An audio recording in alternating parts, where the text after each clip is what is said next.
જ્યારથી છે ને હું આ ઘરમાં લગ્ન કરીને આવી ને ત્યારથી ત્યાં સુધી છે ને મને આ ઘરમાં નીકળો અજાણ્યું જ લાગે. આ ઘર મારું છે પણ દિલથી હજી મને આ ઘર અજાણ્યું જ લાગે છે.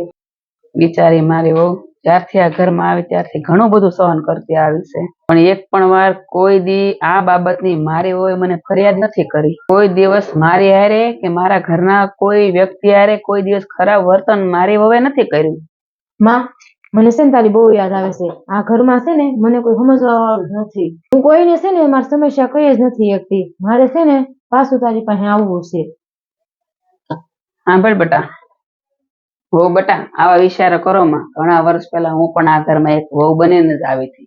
મને છે ને આવો અજાણ્યું જ લાગતું હતું, પણ હું તમને અજાણ્યું નહીં લાગવા દઉં. ક્યારે તારા મમ્મીની યાદ નહીં આવવા દઉં. હું તને દીકરીની જેમ રાખે અને માં બનીને રહે.